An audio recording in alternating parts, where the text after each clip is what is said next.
가만히 묵상해 보면 우리는 앞서 보이신 예수님의 한 가지 모습을 떠올리게 됩니다. 그것은 바로 자기 사람들을 끝까지 사랑하시는 예수님입니다.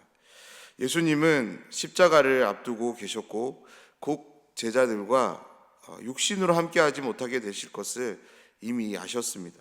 그런데 그 떠나심 앞에서도 예수님은 오히려 제자들이 앞으로 겪게 될 여러 일들을 걱정하며 그런 말씀들을 하는 것을 보게 되는데요. 오늘은 특별히 자기 사람을 끝까지 사랑하시는 예수님께서 사랑하는 제자들이 계속적으로 자신의 삶을 본받는 삶으로 나아갈 수 있도록 돕기를 바라며 그들의 믿음을 돕기 위해 성령을 보내실 것을 약속으로 주시는 말씀입니다. 오늘 이 말씀을 통해 다시금 우리의 마음에 끝까지 사랑하시는 예수님의 사랑이 품어지는 시간이 되기를 원합니다. 그리고 그 사랑으로 우리도 누군가를 끝까지 사랑하는 사람이 되기를 그렇게 기도하는 이 새벽 시간이 되면 좋겠습니다. 본문은 이렇게 시작되는데요. 16장 1절 말씀을 보면 내가 이것을 너희에게 이름은 너희로 실족하지 않게 하려 함이니 아멘. 여기서 이것은 앞서 예수님이 하신 말씀을 가리킵니다. 곧 세상이 제자들을 미워할 것이다 라는 말씀입니다. 예수님은 앞으로 제자들이 어떤 일을 겪게 될 것인지를 훤히 알고 계셨습니다. 그래서 제자들을 향해 이런 말씀을 주시는데요. 너희로 실족하지 않게 하려 합니다라고. 여기서 실족하다라는 이 말은 단순히 마음이 상하거나 넘어짐의 정도를 의미하는 것이 아닙니다. 물론 믿음의 흔들림 전체를 포함하는 표현이지만 요한은 자신의 복음서에서 실족이란 단어를 특별히 박해와 환난 앞에서 믿음을 저버리거나 예수님으로부터 돌아서는 그런 위험을 가리키는 말로 사용합니다. 예수님은 제자들이 환난과 핍박의 상황을 마주했을 때 믿음을 저버리는 것이 아니라 오히려 굳건히 지켜갈 수 있도록 돕고 싶었던 마음이 있었던 것 같습니다. 그래서 먼저 그들이 마주하게 될 상황을 알려주십니다. 2절 말씀을 보면 사람들이 너희를 출교할 뿐 아니라 때가 이르면 무릇 너희를 죽이는 자가 생각하기를 이것이 하나님을 섬기는 일이라 하리라. 아멘. 제자들이 당할 첫 번째 고난은 출교라는 상황입니다. 유대 사회에서 출교는 단지 종교 모임에 참석하지 못하는 그런 수준을 말하지 않습니다. 당시 유대인에게 회당이라고 하는 곳은 예배의 자리일 뿐 아니라 공동체의 중심이었습니다. 그런 점에서 출교를 당한다는 것은 종교적 관계뿐만 아니라 사회적 관계에서도 모두 밀려나는 것을 의미합니다. 다시 말해서 유대 사회로부터 잘려나가는 것을 말하는 거죠. 그런데 예수님은 거기서 멈추지 않으십니다. 때가 이르면 제자들을 죽이는 사람들까지 생겨나게 될 것이다 라고 말씀합니다. 더 놀라운 것은 제자들에게 이러한 박해를 가하는 사람들의 생각인데요. 그 생각이 어떠하냐면 하나님을 섬기는 일로 생각한다라고 말씀합니다. 우리는 사울이라는 청년을 알고 있습니다. 본래 그는 그리스도인들을 결박하고 잡아오기 위해 다메섹으로 여정을 떠납니다. 그는 단순히 기독교를, 예수님을 싫어했던 것이 아닙니다. 그는 이 일이 자기 나름대로 하나님의 영광을 위한 일이라 생각했습니다. 그러나 부활하신 예수님을 만나고 나서야 자신이 하나님을 섬긴 것이 아니라 도리어 하나님을 대적하고 있다는 사실을 깨닫게 됩니다. 사랑하는 여러분, 우리의 열심이 언제나 하나님을 향한 참된 열심이 되지 않음을 늘 기억하시기 바랍니다.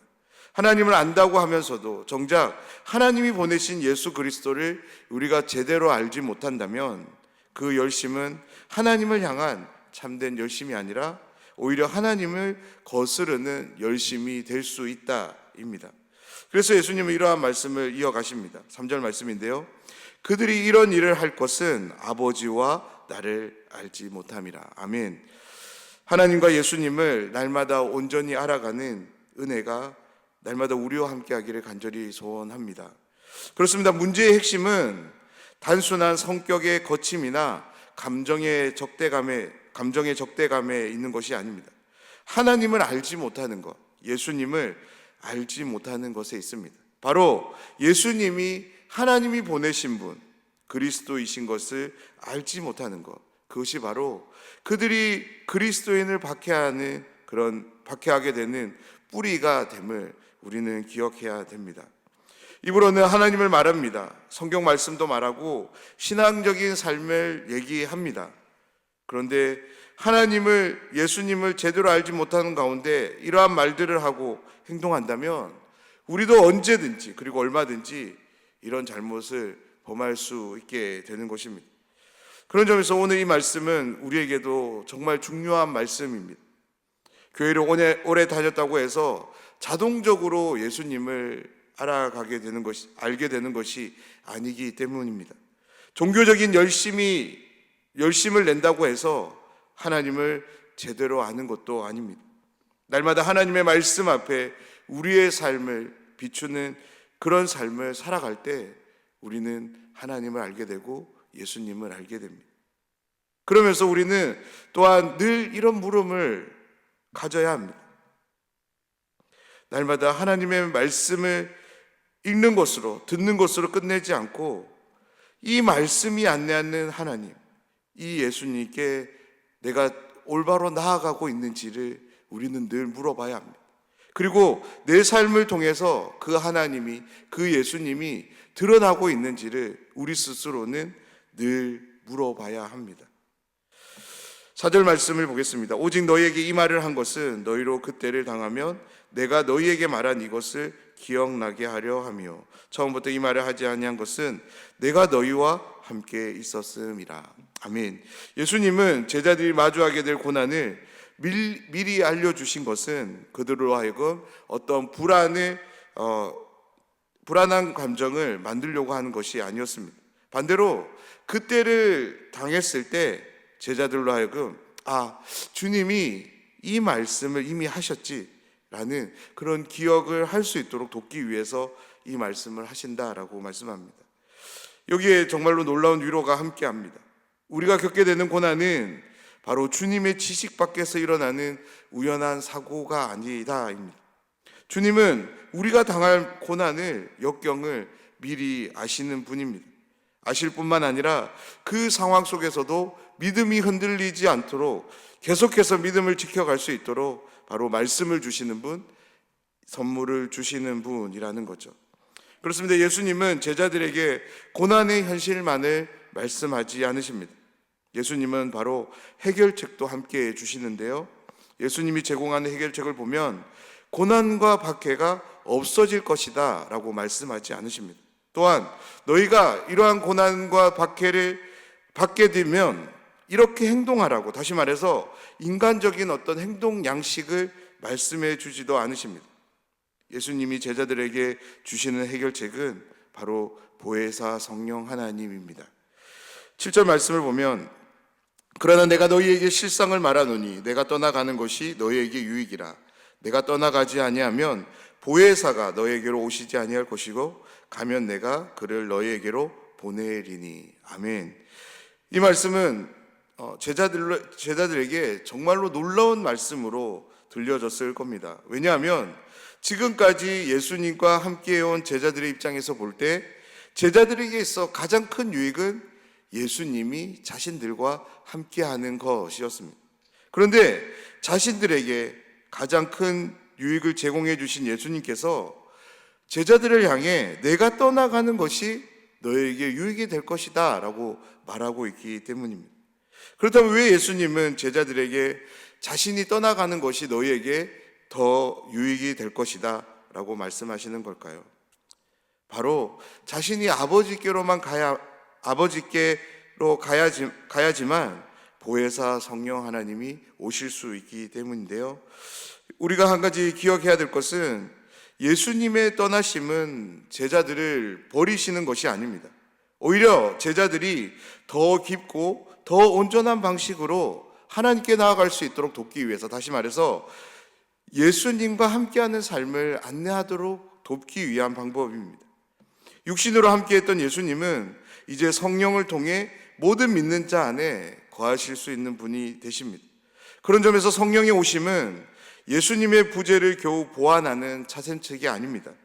부활하시고 승천하신 주님께서 자기 백성과 영원토록 함께 하심을 더 온전히 이루시기 위해 택한 방법인 것입니다. 그렇습니다. 성령의 오심을 통해 우리는 예수님께로 뿐만 아니라 하나님께로 더 온전히, 더 완전히 나아갈 수 있게 되는 것입니다. 바로 우리에게 그 놀라운 일을 제공하기 위해, 다시 말해서 제자들에게 그러한 실제를 삶으로 주시기 위해 예수님은 하나님께로 올라가시고 성령을 보내주시는 것입니다. 예수님은 이제 성령 하나님이 오셔서 하시는 일들을 제자들에게 말씀합니다. 먼저 8절 말씀을 보면 그가 와서 죄에 대하여, 의에 대하여, 심판에 대하여 세상을 책망하시리라. 아멘. 여기서 책망하다라는 이 말은 단순히 꾸짖는다라는 정도를 표현하는 말이 아닙니다. 잘못을 드러내고 그 실상을 폭로하며 그 잘못이 잘못임을 분명히 드러낼 것을 의미하는 말입니다. 성령이 잘못된 것을 밝히는 영역은 세 가지로 소개되는데요. 죄, 의, 그리고 심판에 대한 영역입니다. 먼저 예수님은 죄에 대한 심판을 말씀하는데요. 9절 말씀입니다. 죄에 대하여라 함은 그들이 나를 믿지 아니하며. 아멘. 여기서 성령께서 드러내시는 세상의 가장 근본적인 죄는 단순히 도덕적 실패, 그런 부패의 모습이 아닙니다. 물론 이러한 모든 것들도 하나님 보실 때는 죄입니다. 그러나 예수님은 더 근본적인 죄가 있음을 성령이 밝힐 것이라 말씀하는데요. 그것은 바로 예수님을 믿지 않는 죄입니다. 그렇다면 왜 이것이, 예수님을 믿지 않는 것이 가장 근본적인 죄가 되는 걸까요? 하나님께서 아들을 세상에 보내신 것은 바로 아들을 통해 하나님이 제공하고자 하는 그 생명을 받아 누리도록 하기 위해서였습니다. 그런데 세상은 하나님이 보내신 아들을 거절합니다. 그렇습니다. 예수님을 믿지 않는 것은 어떤 신앙적 실천 원리 한 가지를 지키지 않는 것이 아닙니다. 하나님이 세상에 제공하고자 했던 그 구원의 길을 거절한 것, 그것이 바로 예수님을 믿지 않는 것입니다. 그렇기 때문에 성령께서 첫 번째로 이 죄를 심판하시는 것입니다. 다음으로 성령은 의에 대해서도 심판하시는데요. 10절 말씀을 보면 의에 대하여라 함은 내가 아버지께로 가니 너희가 다시 나를 보지 못함이요. 아멘. 이 구절은 쉽게 이해할 수 있는 구절은 아닙니다. 요한복음의 전체적인 내용을 우리가 한번 떠올려 볼 필요가 있는데요. 예수님에 대한 세상의 결정, 다시 말해서 세상의 판결이 무엇인지 우리가 생각해 볼 필요가 있습니다. 우리가 재판이라고 하는 것은 의를 드러내는 시간입니다. 다시 말해서 죄를 지은 죄인은 벌을 주고 의를 이룬 의인에게는 상을 주는 것이 바로 재판의 장소입니다. 요한복음을 통해서 세상에 대한 판결, 재판을 우리가 한번 생각해 보면 예수님에 대한 판결이 어떻게 이루어지냐면 하나님을 모독하는 자로 여겼고 결국에는 예수님을 십자가에 못 박습니다. 이것이 바로 세상의 판결입니다. 그런데 하나님의 판결은 무엇이냐면 십자가에 죽으신 예수님을 죽음 가운데 내버려 두지 않는 판결입니다. 부활하게 하셨고 마침내 아버지께로 들려 올리십니다. 사랑하는 여러분, 판결을 하는 이유는 다시 말씀드립니다. 의를 드러내기 위해서입니다. 요한복음에 나오는 판결을 보면 세상이 내린 판결은 예수님을 불의한 자로의 판결입니다. 그런데 하나님의 판결은 무엇이냐면 부활과 승천입니다. 하나님께로 다시 돌아감입니다. 만약 예수님이 의로운 분이 아니셨다면 예수님은 부활도 승천도 없었을 것입니다. 그런데 하나님께서 부활을 통해서 승천을 통해서 예수님의 의로움을 드러내십니다. 마지막으로 예수님은 성령께서 심판에 대하여도 책망할 것이다 말씀합니다. 11절 말씀입니다. 심판에 대하여라 함은 이 세상 임금이 심판을 받았음이라. 아멘. 여기서 이 세상 임금은 바로 사탄을 가리킵니다. 겉으로 보면 예수님이 잡히시고 십자가에 달리실 때 마치 어둠이, 사탄이 승리하는 것처럼 보입니다. 그러나 실상은 정반대의 상황이 펼쳐집니다. 십자가는 사탄의 승리가 아니라 바로 사탄이 철저하게 실패하는, 패배하는 장소가 되기 때문입니다. 비록 십자가를 통한 완전한 승리가 아직 일어나지는 않았습니다. 하지만 예수님이 이 땅에 오심을 통해 이 사탄에 대한 심판은 이미 시작되었고, 예수님이 오시기 전까지 사탄은 거짓 아비로서 이 세상을 거짓으로 장악하고 있었습니다. 그런데 예수님이 오심을 통해 참된 것이 무엇인지 선포되기 시작했습니다. 그런데 성령이 오셔서 참되고 바른 것이 무엇인지를 더 온전히 드러낼 것이다 라고 말씀하고 있는 것입니다. 이 말씀은 제자들, 특별히 큰 환난을 겪고 있는 제자들에게 큰 위로가 되었을 것입니다. 제자들은 출교와 순교의 상황을 마주하게 되었을 때 분명 이 말씀을 떠올렸을 것입니다. 그래서 이 복음서를 썼던 요한도 이 말씀을 기록하고 있는 것입니다. 출교와 순교가 그들의 상황에 너무나도 큰 어려움으로 다가왔지만 그들은 예수님의 이 말씀을 의지하며 모든 것을 바로잡아 주실 그 성령 하나님을 믿음으로 바라봤을 것입니다. 그로 인해서 그들은 출교와 순교 앞에서 실족이 아닌 믿음을 견지할 수 있었던 것입니다. 사랑하는 여러분, 여기 계신 분들 중에 혹 이러한 어려움 가운데 계신 분이 계신가요? 오늘 이 말씀을 기억하시길 주님의 이름으로 축복합니다. 모든 것을 바로잡아 주실, 그리고 모든 것을 참되게 하실 성령 하나님을 믿음으로 바라보며 기도함을 통해 넉넉히 감당하는 모든 분들이 되셨으면 좋겠습니다. 12절 말씀을 통해서도 제자들을 향한 예수님의 사랑이 어떤지를 우리는 보게 되는데요. 그리고 예수님은 성령 하나님이 오셔서 제자들에게 어떤 영향을 끼칠지를 말씀합니다. 13절 말씀입니다. 그러나 진리의 성령이 오시면 그가 너희를 모든 진리 가운데로 인도하시리니 그가 스스로 말하지 않고 오직 들은 것을 말하며 장래일을 너희에게 알리시리라. 아멘. 성령은 제자들을 모든 진리 가운데로 인도할 것이다 말씀합니다. 진리 가운데 인도한다는 의미는 바로 예수님이 하신 말씀을 깨닫게 되는 것을 말합니다. 예수님의 사역의 의미를 밝히 알게 되고 그 사역 안으로 들어가게 됨을 말하는 것입니다. 예수님은 성령께서 스스로 말하는 분이 아니라 들은 것을, 바로 성부 하나님으로부터 들은 것을, 또한 예수님으로부터 들은 것을 말하게 될 것이다 라고 말합니다. 그래서 장래의 일들을 너희에게 알려줄 것이다 라고 말합니다. 그러면서 예수님은 성령의 사역을 결정적으로 이렇게 정리하시는데요. 14절 말씀을 보면 그가 내 영광을 나타내리니 내 것을 가지고 너희에게 알리시겠음이라. 아멘. 이 말씀은 너무나도 중요한 말씀입니다. 성령의 가장 중요한 사역은 성령 하나님께서 자신의 어떤 일들을 드러내는 것이 아니라 바로 예수님을 드러내는 일이 될 것이다라고 말하고 있기 때문입니다. 성령 하나님은 바로 예수님을 알도록 도우시는 분이십니다. 예수님이 누구신지, 예수님이 무슨 일을 이루셨는지, 그로 인해서 우리에게 어떤 은혜가 주어졌는지를 밝히 깨닫도록 도우시는 분이십니다.